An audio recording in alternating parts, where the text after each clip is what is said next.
Hi, Helen from crystalsandcrochet.com here, and welcome to part 4 of the Floralia Crochet Along, designed by Emma from Pippin Poppycock.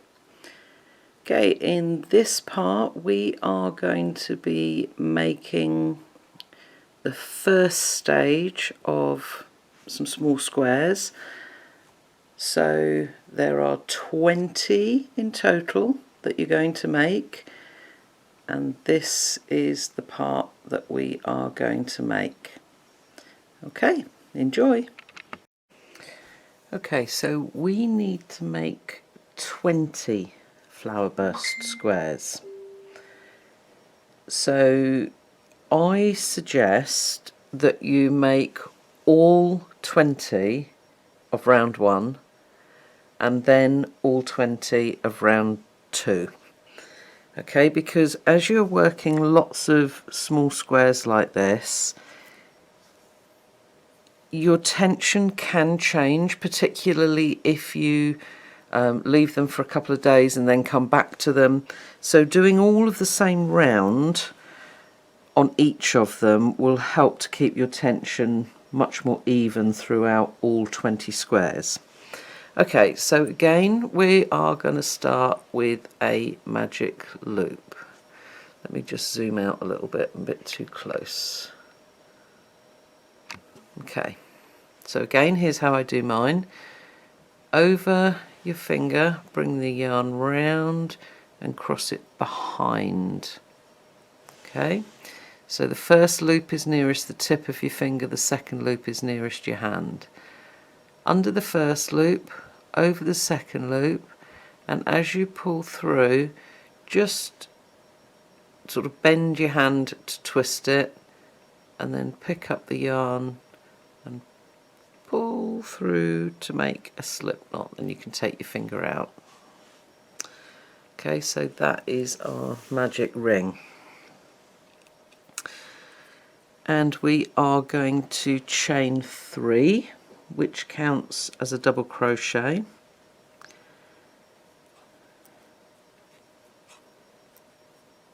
And then make 11 double crochet into the ring.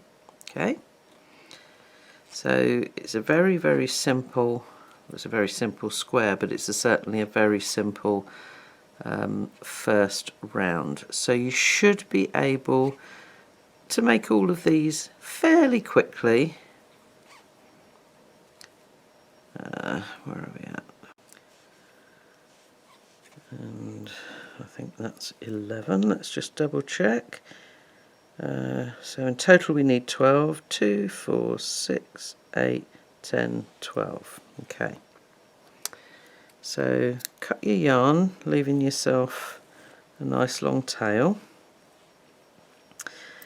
And then just pull on the loose end of the circle and pull it up nice and tight.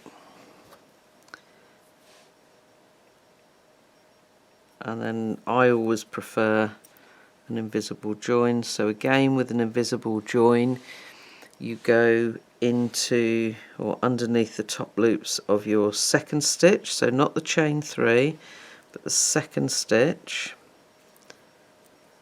and pull through underneath the back loop and the third loop, and then down through your chain 3. Now again, I'm going to suggest that you don't work your ends away just yet, because in order to make a magic ring really secure, it's how you fasten it off that counts. Okay, so if I just zoom out a bit more, you will see I have got all of the rest of mine already made. Okay, so now let's move on to round 2. Okay, round 2, nice and simple. we're going to start in any double crochet with a two double crochet cluster. So yarn over into the stitch. I always try to work away from my join so that my ends don't all end up in the same place. Okay, pull up a loop through 2, yarn over into the same stitch, pull up a loop, yarn over through 2, 3 loops on your hook, yarn over and pull through all 3. And we're then going to chain 1. Okay, I'm going to repeat that in each stitch around. Okay, so it's a 2 double crochet cluster,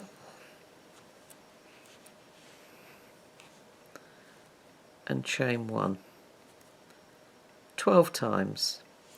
Once you come round to the beginning here, you're going to join and fasten off. Round 3. Now there's a hint here that says your work will cup a little here. Now technically the stitch count is perfect to have a perfectly flat circle. So the reason that your work will cup is if you make your chains too small or too tight.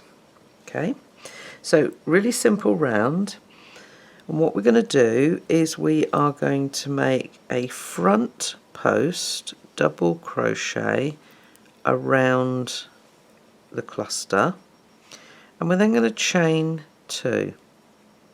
Okay, let me just do that again.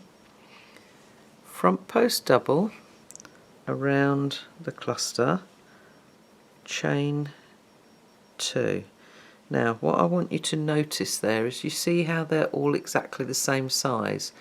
The top loop, put my teeth back in, the top loop of the stitch is the same size as the chains. Okay, if your chains are tighter or smaller, they will make your circle cup more.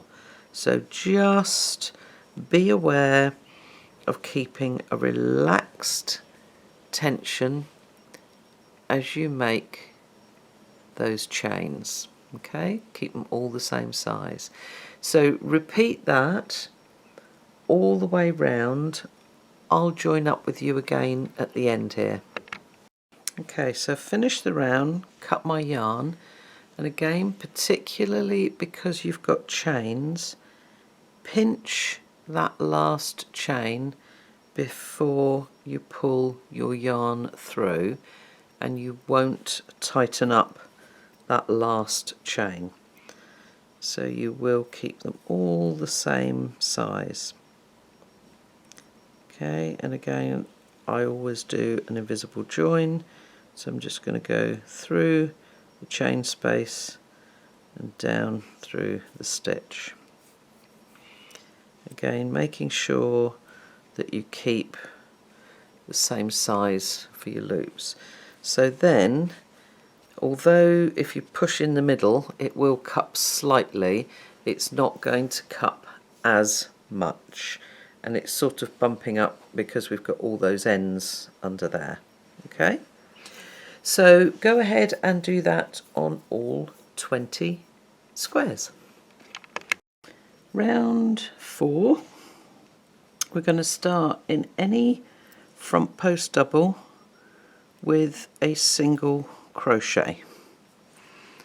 Okay, and then we're going to make 2 double crochet into the chain 1 space of round 2 and in front of the chain 2 space from round 3. Okay, so again, we've done this before when we were working on our center bloom.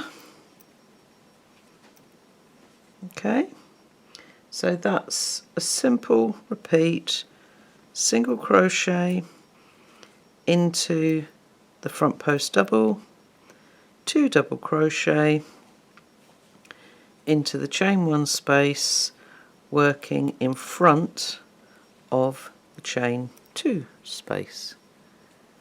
Okay, so just repeat that all the way round. Once you come back to the beginning here, you're going to join to that first single crochet and fasten off. Round 5. In this round we're just going to be working around the front post doubles from round 3, so we're working in front of round 4. Okay, so front post double around the front post double,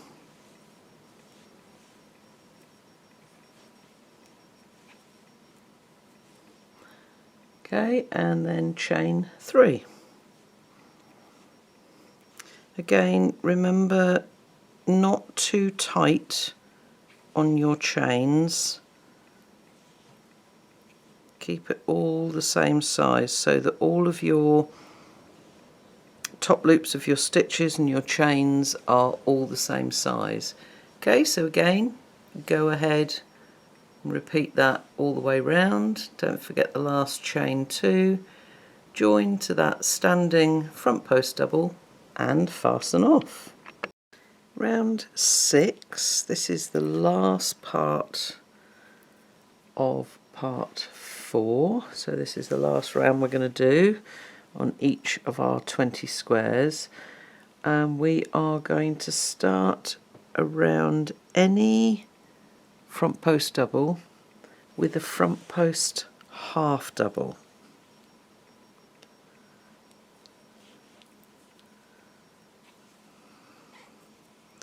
Okay, so front post half double around the double, and then we're going to make 2 double crochet in each of the next 2 double crochet from round 4. Okay, again working in front of the chain space, so 1, 2 in that one, and then 1 and 2 in that one. Okay, so that's our repeat. Front post half double, sorry, excuse me, and then 2 double crochet in each of the next 2 double crochet from round 4, making sure that you are working in front of that chain space. Okay, repeat that all the way round and join to the first front post half double, fasten off, and I'll catch up with you there to go over working away your ends. Okay, so once you've come all the way round, you might want to do all 20 and sew the ends in on all 20, or you might want to do them one at a time, do this last round and then work away the ends. Okay, whilst you've got that one threaded, you may as well work it away. Okay, so you're just going to need to lift those chains up slightly out of the way to be able to see, to go back and forth under those a few times. I always do a minimum of 3 times. Okay, but the bit that I really wanted to show you was with the magic ring. Okay, that's the end that is from the magic ring, okay, the one that's at the bottom. I'm just going to zoom in a weeny bit so that you can see this more clearly. Okay,